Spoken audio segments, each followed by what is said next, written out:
This one over here is talking about how the vaccine had affected people's DNA for the rest of their lives. Oh shit. You see how you guys don't even right. While we talking about Monique and this, African Americans are about to be fifth place. They used to be second from whites. They're about to be fifth. And you know what? When that happened, what's gonna happen with that? Get it in. We get it in. Vote wouldn't mean nothing. Let's get it in. Ladies and gentlemen, welcome to another episode of the Creative Hustle Show. Here we bring activists, we bring programmers, we bring artists, we bring visionaries. And today I have a visionary. He's a multifaceted individual and he has so much to share with us today. And thank you, my brother. Give me five. Give me that love, brother. Give me that love, brother. Happy Black Excellence Month, man. Rub it in. East and West. That's it. Bring it in. Ladies and gentlemen, welcome our special guest today. And I want him to do the honors of telling us who he is and what he does in the bigger Emerald City. Let's go, my brother. Peace. Greetings. My name is Ebrima SaidyBa. I'm also called a street journalist for some time. While I was engaged with projects I worked on in Atlanta and had to create platforms and mediums that were not set up for me as an African, and had a culture shock in Atlanta. So a lot of work was involved with that, and with no platforms, like I said. So a lot of that was created, and I created street journalism, and I was a street journalist. I produced about 2 volumes of films.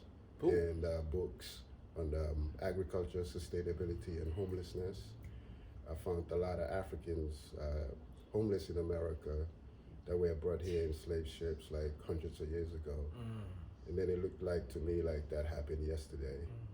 So I really couldn't do much. I had to drop everything in hand. And did a lot of work in Atlanta, built with the community, the conscious community in Atlanta, especially in the West End area. We started off with the urban farms over there. Now urban farms are everywhere in Atlanta, like landmarks. Created the food hubs, a lot of vegan eatery over there. Yeah, and all these things are displayed in our film, Food, Clothing, and Shelter, Ripple Effect, which you could find on Amazon Prime. All right, that's a lot. We're gonna break it down. It's a lot of packaging, so I'm gonna go bit by bit. Yes, my Number brother. one, originally. Ancestor-wise, the first passport since creation, was it Ireland, Jamaica, or Africa? Oh, I was born in the continent. Yeah, I was born in West Africa. I was born in the state of Sierra Leone, because we don't use countries anymore. States. Yeah, states, because that's when we have power. It's power. When you say countries, you might colonize us. We're states. Anymore. Correct. Right, so I was born in the state of Sierra Leone, but I also was raised in the state of the Gambia. So it's a mash. Yeah, my parents came from Gambia, but my father was into the rocks, the diamonds. So moved to Sierra Leone very early, and hosted a lot of Africans that were coming from all over different parts of Africa to Sierra Leone. So pretty much after I became 5 years old, me and my mother and my 2 siblings moved back to the Gambia. So spent some time in the Gambia. It was quite interesting.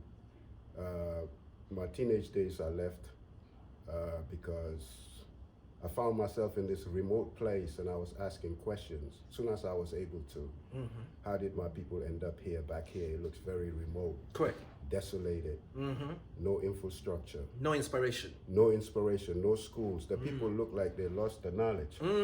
So I was asking my parents, what happened? How did y'all end up here? But they couldn't tell me. But traveling and experience, especially being in America where all the knowledge of the world was brought, here you can learn knowledge yourself. So I was able to learn a lot of that here, and I was able to learn where our people came from and how they end up back in West Africa over there. Richness. There's a special, your name is unique. Does it, African people, it means something. Does it mean something? Do you know anything that your name represents? Yeah, for sure. Ebrima is Kemetic. But today it might say Egypt. But back then it was called Kemet, which means the land of the blacks. The land of the purple. Yeah, and Ebrima is African. And a lot of people couldn't pronounce Ibrahim, they would say Abraham, and Ibrahim. And I used to go by all those. But like I said, once I gained a little knowledge of self, I had to take it back to the original. The original what it was. Yeah. And then my last name, Ba. Ba is also Kemetic. Ba is the soul, the essence. Everything returns to the essence. And my cousins, their last name is Ka. Ka is the heart. Kaaba. Kaaba. Yeah. Like the Kaaba in Mecca. Babe, that's a lot. Right. But I also had to learn that here. My cousins who got all the degrees, they couldn't tell me what our last name meant. They don't do that, Sarge. And they had all the PhDs. They don't. And they want to teach their young sons that our last name, Ba, is almost equivalent to the sound of the sheep. Bah. No, like, bruh. Come on, y'all. You can't tell that to the children. Yo. So I had to explain to the children what our last name meant. And they were. You can't just walk around with a name that you don't know what it means. And they were able to resonate with what I told them. My last name is Maronga. My great grandfather was a chief at that time. So Maronga means path. Yes, you see? Like path. Yeah, that's right. Like lay down. And path right now. Yeah. The younger generation do not understand what path was. That's right. Before freeways, back in the day, we just had vast amounts of land. Yes, that's right. Congo, Nigeria. Path is your first freeway. Yeah, that's right. It's the path to the river. That's right. It's the path to the school. That's right. It's the path. There were not very many. That's right. And if you don't know the path, because we never had GPS, that's right. the path takes you that's to where you're meant to go. I'll call to the market. That's right. If you don't know the path, you're not going to make it to No, the market. no. There was no like open spaces. Yes. So you're the pathfinder. The pathfinder. Yeah, correct. I named my last film Path, P-A-T-H, A Goodbye Letter to America. So basically what the films were like, we found our path. And in the Native American tradition, you know, they have this thing with the wolf. And the wolf, you know, the wolf is the gatekeeper of the master teachers. But also the wolf is the pathfinder. To bring back the information back to the village. So your last name is very important. So you gather information and bring it back to your village. To inspire the people. To inspire them, to show them what. Let me show you what you don't know. Exactly. Now you understand why we're here. So that's why whenever I meet an African, especially, you know, from East Africa or West Africa, wherever they come from, I always, when I ask you, what's your name? And you say, oh, my name Dennis. I always ask you, what's your African name? You asked me that. You even wrote it down. And when you say, oh, my African name is Batuli. But prior to that, you're telling me your African name is Bruce. So I didn't find... That's not Bruce. I didn't find too much energy in that. Yes. But when he said his name was Batuli. Because the branding of what people have made us do. And I kept calling him Batuli. Soon after, he said, man, I love when you call me Batuli. Because that's his name. Yeah, that's my name. It means something. It holds weight. Names means a lot. You've been in Seattle for a minute now. Yeah. Tell us a project that you've worked the last... Because you have done tons of projects. But tell me a couple of the projects, share with the audience, a couple of the projects you're really I know you're proud of all of them, but give us something you want the people to know about. This is a project I've done, and this is how it impacted the community. Great question, man. Great question. Let's get it. Yeah, so I did Food, Clothing, and Shelter, Volume 1. That shows the homeless population. Since I told y'all I had a culture shock with the homeless population, I never seen anything like it, not in West Africa. And traveling abroad, Europe, I was about making money. I wasn't about homelessness. Helping the community. It was just you. Exactly. So, but when I came to Atlanta and the light bulb went on, the ancestors told me I'll be there for a very long time. And they told me they were going to use everything they helped prepare me for. Correct. And they told me I was going to go way down where everybody was. First. And then I have to come up with them. So, but what's significant about that was, and they told me, before I go to that, they told me it's going to be us that's going to put you to work. The ancestors are speaking to me in the spirit. Only me can understand this. And you as an African, you can understand. I can relate it. Correct. Because we are spirit people. So they told me, we prepared you for something. Now you are here. Now we're going to use everything we prepare you for. But we're going to need you to listen to us. And we will provide your need and the knowledge that you're going to need to work on these projects that you don't have. And they did not fail me. But they also saved my life. Ask me how. How? they told me that it wasn't going to be the Africans that I'm going to meet in America that's what's going to put me to work. Because the Africans, some of the Africans coming from Africa are not on the mission. They are not the path. Thank you. They also told me that it wasn't going to be the African Americans that I'm going to find here that was going to put me to work. They also made it clear to me that it wasn't going to be the Europeans that brought them here in slave ship that was going to put me to work. This is a task. The elders told me it was going to be us in the spirit world that's going to put you to work. So you listen to us. But you know what that did for me? What did it do for you? Good. It helped me go down where everybody is and bring myself down to everybody's level. Humble, humility connect all with the way everybody, down. Yeah. Not look at people like they were in survival mode. Correct. We hate that word. Yeah. And had to come up with them. And also by doing that, it helped me integrate myself with my brothers and sisters, the African American community. Empathy, pain, you see what I'm saying? Relatability. We are here yes. now. But a lot of Africans would not be able to have this connection because they already had killed your mind in the plane, in the air, before you land. About told the you people. That don't mess with the African Americans when you touch down in America because they will rob you, they will steal this, they will do this, they will do that. So they already killed your mind. So when you touch down, you are now approaching your brothers and sisters as a colonizer from a perspective of fear. Yes. So that makes it hard for us to connect. Because you don't want to hear my story. You have already an assumption. Exactly. And you're refused to see or understand why I'm coming from. So for me, though, going down where everybody was and, you know, narrating these compelling stories, getting on the radio, and the whole Atlanta is listening to me, African Americans connecting with what I was saying, resonating with it, seeing me as one of them. See what I'm saying? Make my work much easier. Now, after my work was done and I left, I'm sure a few people still remember me. Still remember you. But while I was there, you know, everybody accepted me. You couldn't tell if I was from Africa, or not. You couldn't tell.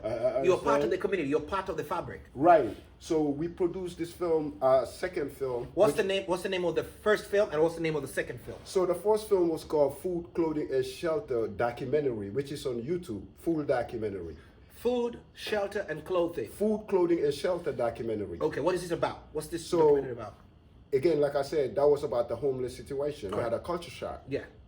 But also the reason why so much people on a fluctuation, you know, I realized that they didn't secure the three fundamentals, the essentials, the three basics, which was food, clothing, and shelter. And you coming from Kenya, you understand that in Africa, back then, before we become so dependent because of religion and everything else, correct. Now we are so dependent on that. Now our food is coming from Ukraine. It's imported. Why, bro? How it's unbelievable that Africans, are the importing bread basket of the world, are getting their grain from all Europe. the way from Ukraine. It's unacceptable. And there's African grain leaders. in Ghana. That is unacceptable, African. That's a shame for African children. People used to feed before. So check this out. So especially in Kenya. Yeah. Because I'm a vendor. I go out here and sell crap. Yeah, we import a lot. Even rice. Exactly. Yeah. Yes. But that's unfortunate. But there's rice at home. They just don't want to buy the rice from the farmers at home. Yeah, but that's why I respect the Messiah tribe in Kenya. Those are some of the pastoralists. Those actually are the elders of Africa. And Kenyans don't need to make it hard for those Messiah people, making the border crossing difficult for them. Yeah. Because these people are the elders. They're the only ones that have not assimilated yet. Most Africans have assimilated, have become British, French, Muslim, and Christians. The Messiah, they have not. And they had secured the three essentials, the fundamentals, food, clothing, and shelter. Which it means they built their own shelter, they grew their own food, they grew their own food, they made their own clothes. Correct. So you know what that did for them? It sustainability. Yes, not only that, it also gave them freedom of time. Time is valuable. Time is currency. So collectively, they can sit in the village all day and just make chill. Make beautiful craft. Some of the best craft come from Kenya. They stole the fabric from Masai and they put it in Louis Vuitton. Louis Vuitton And fashion shit. you know what that fabric is called? Give me some. It's called the zuka. Zuka. And you know what zuka means? No, what's Zuka mean? Zuka is the blanket of Africa. Blanket of Africa. That's the blanket for the whole entire Africa. And I appreciate you for mentioning Maasai people. You know why? Yes. Because our logo, Kicheko, Yes. at the bottom, I don't know if you saw it. Yes. Those are Maasai's jumping. Yes, my brother. Those are the power we are trying to derive. So, again, they had the time of the ability of freedom of time. So they can sit in the village collectively and make all these beautiful crafts. Like we out here selling this jewelry coming from Kenya, made by the Messiah tribe. My wife brings them in, but I'm a historian, so I know So you the want to know? history. You want to know? So I'm putting the history behind the earrings when I'm selling them. Oh, the necklace. Yes. So I'm at the market and I'm telling the women, oh, you see this earring here with the spiral? This is the African creation story earring. I told them in the Dogon mythology, the creation story, they talked about when they planted the spear on the ground, the dust made a spiral shape. It did. That was the beginning for them. After that, they were melting metal, doing all sorts of things. And the women connect with this. You see what I'm saying? Yes. And so if the Messiah disappear, then the entire We have essence literally of been Africa colonized. will also disappear. So we have to protect the Maasai tribe, Correct. the Thank Maasai you. people. Thank you. my brother. So speaking Bring that about in. films, Bring it in. back to Let's go back to a film. film. We're on the second film. Yes. Yes. Ripple effect. The Food- Sims ripple effect. Yes, food, clothing, and shelter. Okay. Ripple effect. And I'm gonna tell you why I would call it the ripple effect. Tell me. Point it on. Because working with our people here, because after my first film, somebody donated an acre land.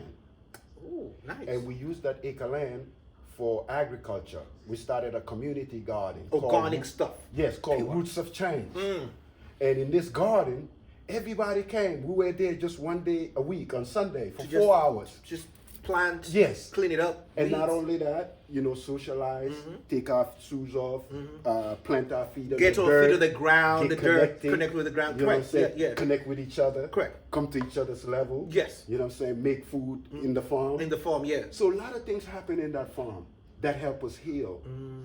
All this trauma that we all been through. Generational family stuff. All We need kinds of healing. stuff. Yeah. Exactly. So while we in this farm, we produced a film, our second film, which was all solution based, because the previous one shows homelessness and. So this is more like a forward. Right. Like, so we have identified the problem. Yes. Now we where are gotta we focus going? on solution. Let's move.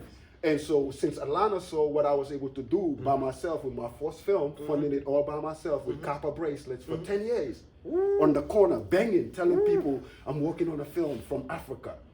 For 10 years, people thought I was lying. Putting pressure on it. Yes, 10 that years dream later, was I alive, produced, man, bro. Produced the film, brother. It was Salute. It was unbelievable, bro. I ain't, you know what I mean? Full And circle, it came. brought everybody in the theater.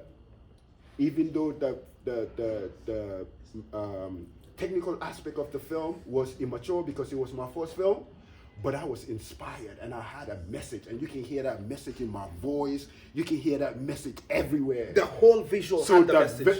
So the message outpowered the visual The problem elements. stuff, yeah. Thank you.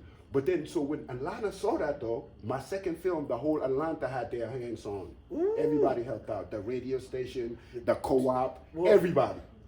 So I said, all right, this second film, what I'm gonna do is, all I did here was share basic skills that I learned in Africa with our people here, especially the young men. They were like, yo, we from down south. Our parents were the one that migrated to New York, California, getting away from the South and the racism and the plantations and all this stuff.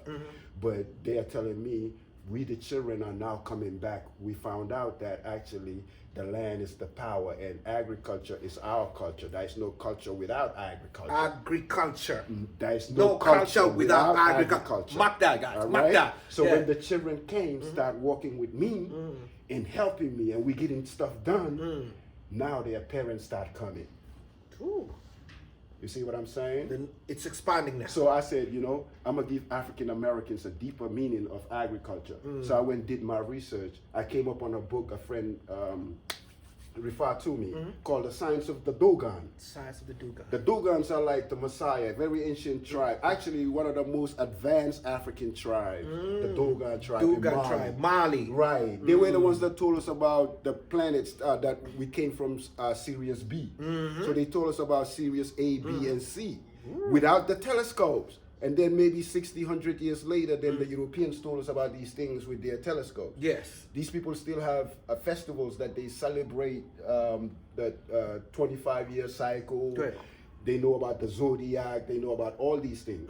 So in their creation story, they talked about the art of agriculture and a couple other life civilizing skills, how they got to us here on Earth at a time when people were struggling on Earth. I mean, at that time, I'm not even sure if we were hunting and gathering at that time. It was way beyond. We had no knowledge of self. But they had before. So the elders looked up from the heavens and looked down, as above, so below. They looked down here and look at us and see how terrible of a shape we were. They had to hurry up and come down here and help us out. Civilize us a little bit. So 8 of them came. 4 males and 4 females. You know how we say our 4 fathers? This then is we should say our 4 mothers too. Because it was 4 8 fathers and 4 mothers. Because 8 of them came. Okay. 4 males Okay. and 4 females. And with them they brought the life civilizing skills, my brothers, such as plowing the land, weaving a basket, making a clay pot, you know, the basics, the basics that everybody pots. civilized themselves with. Our ancestors brought that here. But with agriculture especially, is that they said when they came, seeds? Yes, they said when they came, they prepared a soil, you know, and they made bed 8 feet long, and they planted the seeds in 8 rows in memory of the 8 ancestors. 8 rows. In memory of the 8 ancestors. Doesn't that sound African? Very African right now. That's how we even Doesn't plant our beans or maize. Doesn't that give you meaning though? It gives me substance. So everything we do, doesn't it have meaning and substance? There is substance and meaning behind everything. So I wanted to give that deeper meaning to African Americans.